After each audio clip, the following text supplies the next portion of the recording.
नमस्कार, इन भारत देख रहे हैं आप और मैं हूं आपके साथ कृतिका सूर्यवंशी। बुलेटिन की शुरुआत करते हैं।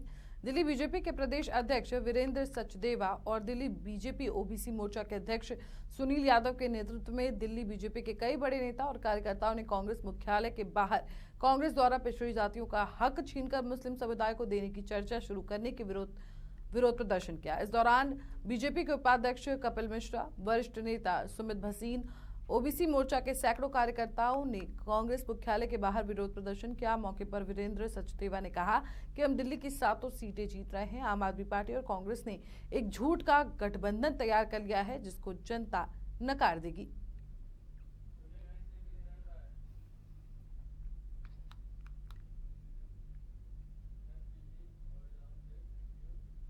भारतीय जनता पार्टी और जनता दल एस द्वारा अपने सांसद प्रज्वल रेवन्ना को निलंबित किए जाने के फैसले का स्वागत किया गया है और कहा कि वो कथित सेक्स स्कैंडल मामले में आरोपी के खिलाफ कानून की पूरी ताकत झोंकने का प्रयास करेगी।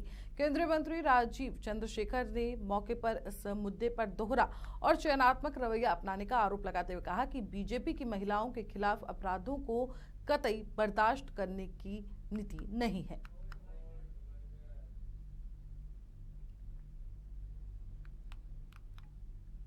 Party is very clear. We have zero tolerance towards any crimes against women. We are absolutely unequivocally clear about this issue. There are many questions that arise from this incident. The JDS has already taken steps and suspended him.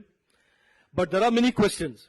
The questions are, for example, if the government of Karnataka had this evidence with them for so many days and months, why were they not doing anything and why were they not prosecuting this case?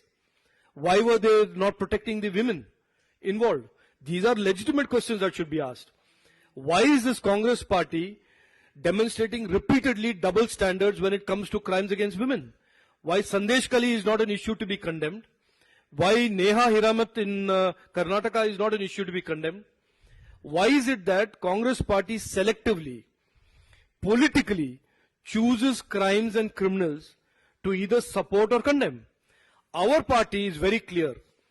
On this issue, we will absolutely push for the full might of the law to be applied against whoever is guilty. On that, the Home Minister of this country has spoken. Our tallest leader, Amit Bhai Shah, has spoken today. And that is our position. And the JDS, I am very glad to see today on the TV, has already suspended Prajwal Revanna. And the law of the land will follow its course. Lok Sabha चुनाव के तीसरे चरण का मतदान 7 मई को होने वाला है। इससे पहले पीएम मोदी ने एनडीए उम्मीदवारों को व्यक्तिगत तौर पर पत्र लिखा है। पीएम ने पत्र में एनडीए उम्मीदवारों से कहा कि वह एससी, एसटी और ओबीसी समुदायों से आरक्षण छीनने और इसे अपने वोट बैंक को देने के कांग्रेस के इरादे के बारे में मतदाताओं के बीच जागरूकता फैलाएं। पत्र में पीएम मोदी ने कहा कि वो लोगों की मेहनत की कमाई छीनकर अपने वोट बैंक वालों को देने पर तुले हैं। कांग्रेस ने यह भी स्पष्ट कर दिया है कि वो विरासत पर टैक्स लेगी। उन्हें रोकने के लिए देश को एकजुट होना होगा। वहीं केंद्रीय गृह मंत्री अमित शाह को लिखे अपने पत्र में पीएम ने उन्हें केंद्र और गुजरात में एक सफल मंत्री होने के अलावा पार्टी के सबसे मूल्यवान कार्यकर्ताओं में से एक बताया है।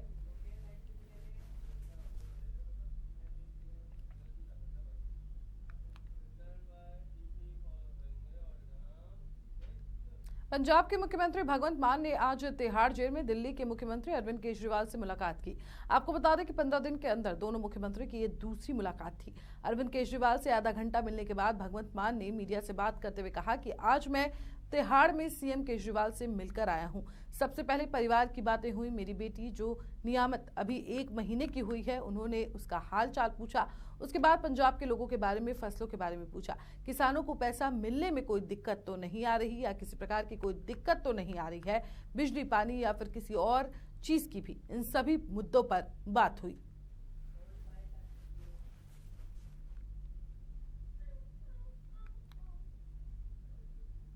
आज मैं तिहाड़ जेल में हमारे नेशनल कन्वीनर और दिल्ली के लोकप्रिय मुख्यमंत्री श्री अरविंद केजरीवाल जी को मिलके आया हूं।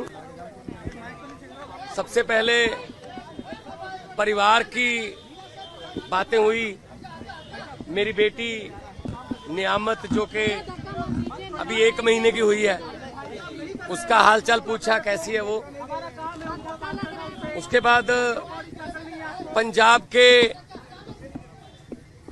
लोगों की, किसानों की फसल, क्योंकि इस बार मंडियों में अब आ रही है, तो उन्होंने पूछा कि पैदावार कैसी है इस बार, और जो किसानों का जो डायरेक्ट जो ट्रांसफर है पैसे की, जो सीसीएल की फसल का पैसा, उसमें कोई बाधा तो अमरोहा के नेशनल हाईवे स्थित तड़का होटल के पास खनन माफिया की दबंगई का वीडियो सामने आया है। आपको बता दें कि दबंगों ने सिगरेट पीने के बाद पैसे मांगने पर दुकानदार के साथ मारपीट की। मारपीट का वीडियो वहां लगे सीसीटीवी में कैद हो गया।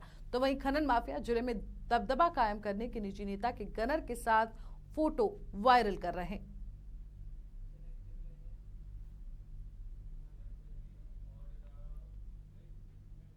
कानपुर कमिश्नरेट पुलिस को बड़ी सफलता हाथ लगी है। दरअसल थाना फजलगंज और सेंट्रल जोन की सर्विलांस टीम के द्वारा मुखबिर की सूचना पर अंतर्राज्यीय गैंग के 2 अभियुक्तों को करीब 30 किलोग्राम गांजे के साथ गिरफ्तार किया गया है। पकड़े गए दोनों अभियुक्त देवेंद्र सिंह और चंदन यादव कन्नौज के रहने वाले हैं। पुलिस की पूछताछ में अभियुक्तों ने बताया कि ये दोनों ही सटीक अभियुक्त पश्चिम बंगाल के जलपाईगुड़ू से सस्ते दामों पर गांजा खरीदकर उत्तर प्रदेश के तमाम शहरों में उचित दामों पर बेचा करते थे। वहीं देवेंद्र सिंह पर पहले से ही 16 आपराधिक मामले दर्ज हैं, जिनमें लूट, हत्या, एनडीपीएस और गैंगस्टर एक्ट शामिल है। जबकि दूसरे अभियुक्त चंदन जायसवाल की आपराधिक हिस्ट्री को भी खंगाला जा रहा है।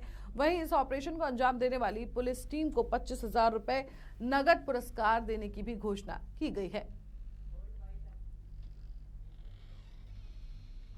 जिस पर 2 अभियुक्त जो है पकड़े गए, देवेंद्र सिंह ये निवासी कन्नौज के हैं और दूसरा चंदन यादव भी कन्नौज के रहने वाले हैं, और जिसमें देवेंद्र सिंह पर 16 अभियोग हैं। ये हिस्ट्री सीटर भी हैं और इस पर जो है विभिन्न प्रकार के लूट के, हत्या के प्रयास के, अपहरण के और ये एनडीपीएस के जो है अभियोग हैं। दूसरे देवेंद्र सिंह के बारे में भी क्रिमिनल हिस्ट्री इकट्ठा की जा रही है। ये दोनों व्यक्ति जो है जलपाईगुड़ी से जो है खरीदते हैं गांजे को। वहाँ बड़े सस्ते दर पर 500-600 रुपये किलो मिल जाता है और यहाँ उत्तर प्रदेश में लाख।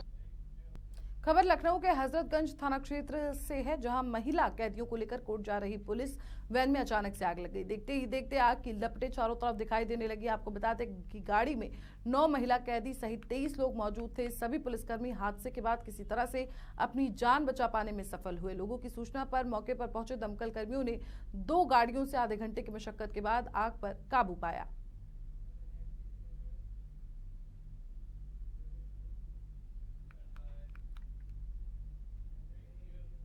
मेरठ के थाना लिसाड़ी गेट के अहमदनगर में शादी की हल्दी की रस्म में डांस करते करते युवती की मौत हो गई। आपको बता दें कि युवती बड़ी बहन की हल्दी में डांस कर रही थी, तभी अचानक से वो नीचे जमीन पर गिर गई और उसकी मौके पर ही मौत हो गई।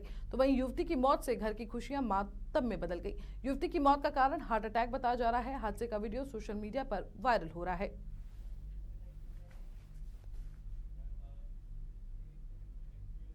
अमरोहा के हसनपुर कोतवाली क्षेत्र के मनौटा चौकी के पास तेज रफ्तार ट्रैक्टर ने कार को जोरदार टक्कर मार दी। हादसे में एक युवक की मौत हो गई है, वहीं 4 लोग गंभीर रूप से घायल हो गए हैं। आपको बता दें कि हादसे से 8 दिन पहले ही मृतक फैसल की शादी हुई थी। वो ससुराल से पत्नी को लेकर अपने घर आ रहा था, तभी सड़क हादसा हो गया। स्थानीय लोगों का कहना है कि ईंटों से भरे ओवरलोड ट्रैक्टर ने पहले भी कई लोगों की जान ली है।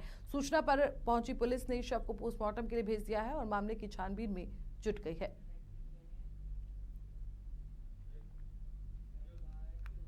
बिजनौर के मेरठ दिल्ली हाईवे पर कान्हा फार्म हाउस के सामने तेज रफ्तार ट्रक अनियंत्रित होकर पलट गई।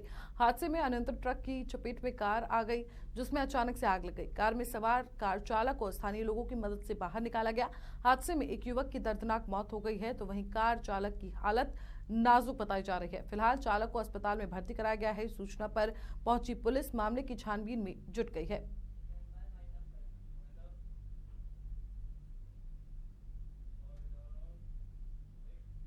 मेरे साथ इस बुलेटिन में इतना ही। देश और दुनिया की तमाम बड़ी खबरों के लिए देखते रहिए एन भारत।